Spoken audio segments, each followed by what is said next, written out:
If you get ready to drop $500,000 on a brand new house, you should probably get the outlets to not be loose. That's a beautiful transition that they did between the hardwood and tile. I would bet my next paycheck that this toilet's loose. And I would be right. That's a nice looking towel rack that they just decided to put a whole bunch of silicone caulk behind to try to get it to stick. Good looking shower stall, but I don't think I've ever seen that much caulk around a shower head. Yes, one of my personal favorites. Whenever they installed part of the tile surround, they didn't even bother to take off the plastic. Coming around to the exterior of the home, we can literally see behind the brick and see the Tyvek vapor barrier. We have a giant void all the way up where the stone veneer meets the brick. This is a good looking porch, if it wasn't warped. And when you run out of Tapcon screws, you can just use putty to attach a spigot to the exterior. Looks like the site superintendent just decided to allow the guys to throw their trash under the deck. You should also not use a wood pallet to support a water heater. The hose bib is not even attached to the house. It's completely loose. And we have a damaged window, and instead of actually just replacing the trim, they just use caulk. And I don't know if you can see it from here, but the hardwood and tile in this area are not perfectly flush. It's about a ½ inch above the hardwood, and on the sides and the corners, it's about 1/4 inch. Coming into the garage, as far as the handrail is concerned, it's entirely too loose. One of my favorite parts is that they installed the garage door, but they didn't even bother connecting the motor to the bracket on the door. Interesting man. Would you welcome, please, Mr. Jake Ehrlich.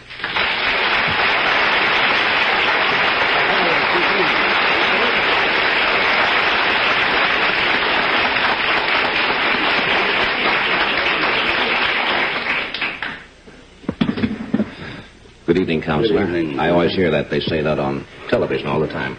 Not on the Sam Benedict show, they don't. They don't say that. Why do they always say it in those other series? Counselor all the time. Well, do lawyers talk to each other that way? No.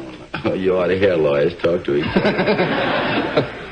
This is a most fascinating book. As I mentioned to you briefly in the little time we had to say hello before the program, I get probably 30 or 40 books a month from people who appear on the show, and most of them you don't have a chance to really look through. You look some of the highlights. And I sat up the last 2 nights with this book and called A Reasonable Doubt and got so fascinated.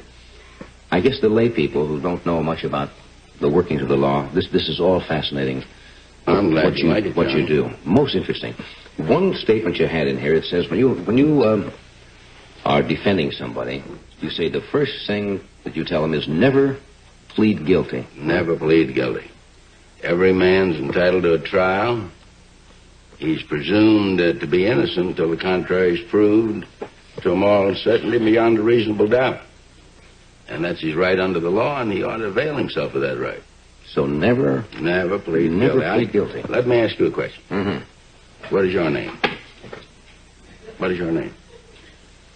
I refuse to answer. No. My name is Johnny Carson. How do you know that to be your name?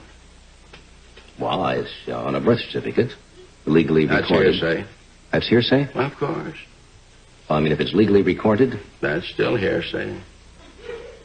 Suppose you were born, and I must assume that you were born because you're here tonight with us.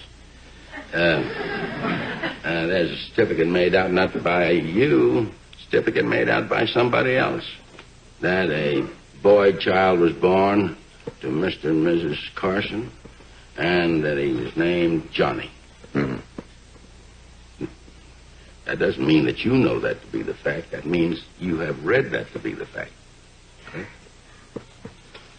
Yeah, I see what you mean. In other words, I only have to go by what is recorded. You're pleading guilty to something that you don't know of your own knowledge. In other words, I should have said, if somebody asked me who I am, I say I plead not guilty, right off. It doesn't go quite that far. Not that plead far. not guilty. I see what you mean. That is hearsay. I'm only accepting what somebody has what said. somebody else has said. But that would be legal. I mean, if you come in with a birth certificate, that proves you're more. Well, birth certificates are legal until they're attacked and proved to be invalid. That has happened, too. Did you ever hear about the story of Cummins Prison located in Arkansas that almost toppled the Canadian government? No? Let me tell you about it. In 1999, 200 Canadians descended upon D.C. demanding answers about why the Canadian blood supply was tainted. A company called HMA was awarded a $3 million contract to run a prison plasma business. So essentially, they sold the plasma from the prisoners to Canada. You see, the United States is like the #1 exporter of blood. Lo and behold, it looked like that blood was contaminated with HIV and hepatitis C. Turns out prisoners are not an ideal candidate for blood donations. And for 2 decades, the U.S. sold them contaminated blood that literally sickened thousands of people across Canada and UK and other parts of Europe.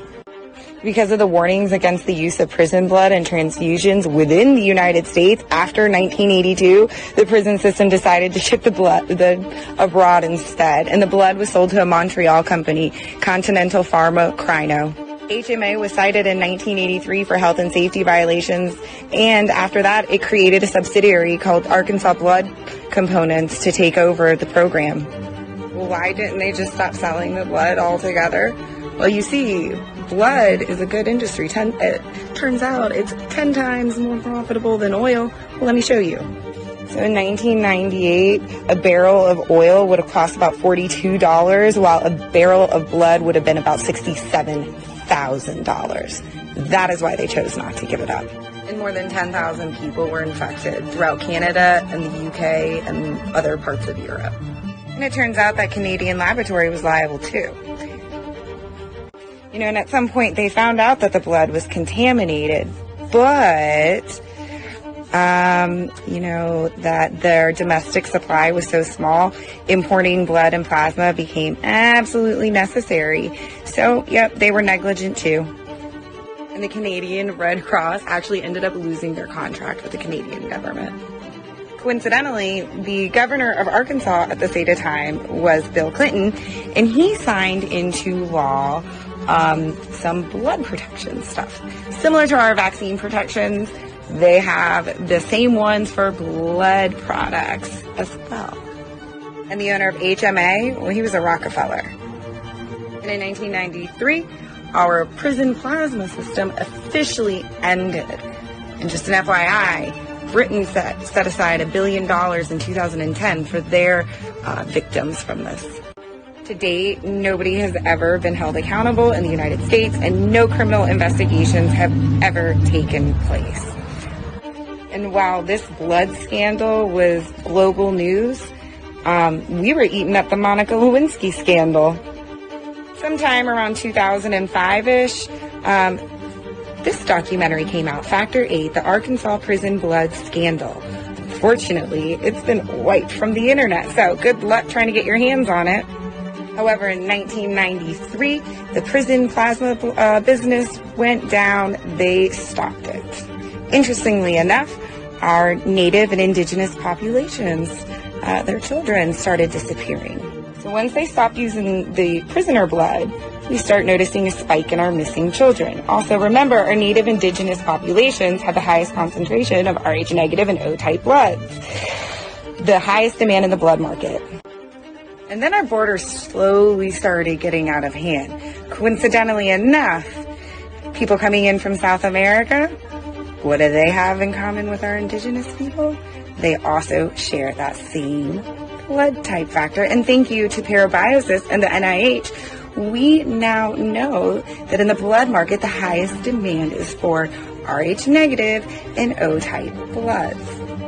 And we now know that our blood platelet market revenue is going to cross the $5 billion mark by 2026. Yes, this makes more money for the United States than oil. Just saying, and we lead the way. But interestingly enough, we don't have enough donors apparently. Suspect. We have a possible connection between our southern border, the missing indigenous children, and the blood industry. I've said it before and I'll say it again. There is not a climate agenda. It's called Earth's natural process. And the reason you're seeing so many natural disasters, earthquakes, floods, landslides, heat waves, lakes disappearing, lakes rising, is because the poles are moving, people.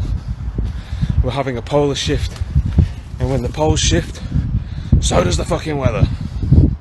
That up, avoiding a climate lockdown by the WBCSD, that rolls off the tongue. That stands for the World Business Council for Sustainable Development. 3M, Apple, Bloomberg, BMW, Chevron, BP, Dow, DuPont, Google, IBM, IKEA, Kellogg's, Nestle, Procter & Gamble, it just keeps going. This was published way back in October 2020, so it's not even a new thing. They say in the near future, the world may need to resort to lockdowns again, this time to tackle a climate emergency. Wait, how could the climate create an emergency that we need a lockdown to solve? Who cares? They say under a climate lockdown, governments would limit private vehicle use, ban the consumption of red meat, and impose extreme energy-saving measures. Fossil fuel companies would have to stop drilling. To avoid such a scenario, we have to overhaul economics and do capitalism different. I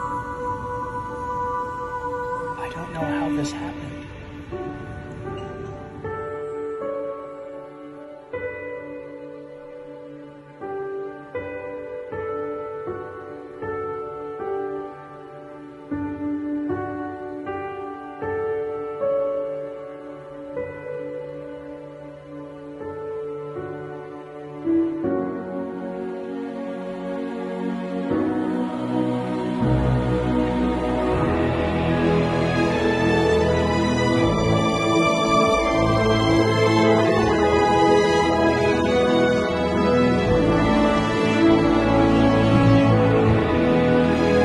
Our society will go down. Nothing will ever be funnier. America will come apart in one of the funniest ways. All of these people, these grifters, everybody circling the wagons, the Caitlyn Jenners, the Donald Trumps. It'll be funny till you'll die laughing. Literally, you'll die, but you will be laughing. It will be the most absurd and insane thing. It will be out of a fucking dystopian horror movie, and no, it won't be funnier than America, because we're a crazy country full of crazy people, and everybody's just trying to suck the last few dollars out of this bloated pig corpse of an empire before the end. And I'm no different. Watch my special and subscribe to my pod. What am I going to fucking sit here? What am I going to go preach on a fucking mountain? We got to make a little money here. But make no mistake, I mean, if I'm wrong, and I'd love to be wrong, but if your attitude or your idea is that the population's going to get smarter, healthier, and more adept at problem solving, you're on fucking crack. Everyone's in on the Great Reset. Well, almost everyone. There's one guy who's got the power to do something to stop it, and you know exactly where I'm going. And they made a mistake. They tried to get Trump on their side, so they invited Donald Trump to Davos, I think a couple of times. But in January, when Donald Trump, I think, really began to see the beast that he was up against, he went to Davos, to the World Economic Forum, and he stuck a mega finger in their eye. We're committed to conserving the majesty of God's creation and the natural beauty of our world. But to embrace the possibilities of tomorrow, we must reject the perennial prophets of doom and their predictions of the apocalypse. These alarmists always demand the same thing: absolute power to dominate, transform, and control every aspect of our lives. We will never let radical socialists destroy our economy, wreck our country. 2 days after Donald Trump gave that speech, the 89-year-old leftist weirdo billionaire George Soros made an emergency intervention where, at Davos, once again, warning that the U.S. 2020 election will determine the, quote, fate of the whole world. Now, in the context of Davos, take a look at this one more time. This is a month after Donald Trump addressed Davos and stuck the MAGA finger in their face. Here's what Francis, the Vatican, and Jeffrey Sachs had to say in response. And it is a dangerous country right now. It will be absolutely dangerous if Trump wins re-election. Trump wins re-election. Trump wins re-election. Francis invited this guy to the Amazon Synod as an honored guest and advisor. He's also Bernie Sanders' advisor. What's he doing in the Vatican? Why is this guy who's a promoter for socialist, out and out socialist, Bernie Sanders, what's he doing advising the Pope? Why does he have entree to the Vatican, friends? Sachs supports abortion and contraception, but that's not a problem for the Vatican. For the Vatican, for Pope Francis, and for his friends at the UN, Donald Trump is the problem, obviously, friends. Clearly, I consider the Trump administration a danger to the world, but I regard it as a purely temporary phenomenon that will disappear in 2020. Do you get it? Do you see why there's so much hate for Trump? Because with all of his faults, again, he's the capitalist. He's not the globalist. He never will be one of them, which is why he pulled the United States out of the Paris Climate Agreement. Donald Trump pulled the United States out of the World Health Organization. That's Bill Gates and company. And now he's threatening to pull the United States out of the World Trade Organization. People say, yeah, well, Donald Trump got married twice. He's a bad guy. Really? He's right in the face of the demons on this, friends. Nobody ever said he was a saint. He's knocking the sacred cows of the United Nations down all over the world right now. The General Assembly routinely votes 185 against the United States on almost everything right now. And you remember, speaking of the United Nations, in November of 2019, again, right before COVID landed, Trump went to the UN, on the floor of the General Assembly, and he declared war on globalism. Wise leaders always put the good of their own people and their own country first. The future does not belong to globalists. The future belongs to patriots. And shortly after the speech at the UN, Donald Trump delivered, what do you think happened? The coronavirus was unleashed on the world, and Trump's booming U.S. economy went on life support. Do you think that was an accident? So when they tell all of us to stay home, wear your mask so grandma doesn't get sick, please understand what's really going on here. They don't care about your grandmother. They don't care about old people, these people. They don't care about babies. They want them aborted so that they can save the common home. Abort babies, millions of them all over the world. They don't care about babies. They don't care about old people. In fact, if you want to save your grandma, tell the globalists to stay the hell away from her. You remember how some of them, like Cuomo and characters like this, were running COVID recovering patients through nursing homes? That's how much they care about grandma. And the name of the game now is to bring the United States economy to its knees, get it out of the way, so that everyone will want the Great Reset. Make the new normal so intolerably abnormal that even you and I, maybe, at some point in the near future, will be begging for the vaccines because we'll be driven crazy by that point. Begging for whatever else is going to keep us safe according to our jailers and our handlers and our zookeepers. You see? That's what they want. That's why they keep using this term, new normal. You know what we do to fight back? Go to work. Go back to school. If you're healthy, take off the mask. And for heaven's sake, go back to church and pray that Trump wins in November. That's what the reset was all about. That's what the Russia hoax was all about. That's what the impeachment hoax was all about. Don't you see? For 4 years, I've been trying to stop this man because if he strengthens America, if he makes it great again, if he brings the economy back again, the reset won't happen. The New World Order is going to be set way back. Who knows when they're going to have another COVID opportunity like this one again, and they know it. So ask yourselves why they hate this man. These folks, these men, they hate God. They hate the unborn. They hate the traditional family. They hate you. And they hate Donald Trump, whose political opponents, by the way, right now are knocking statues of saints to the ground. They're beating up cops, and they're burning flags. You say you don't like Trump. I'm sorry, friends, but who cares? That doesn't really matter anymore. What you think of Trump's personality or his tweets. Look at the big picture. The choice is simple, friends. Stand with America right now, or fall with the New World Order in the not-so-distant future. There's no other choice. I'm Michael Matt for Remnant TV, and we'll see you next week.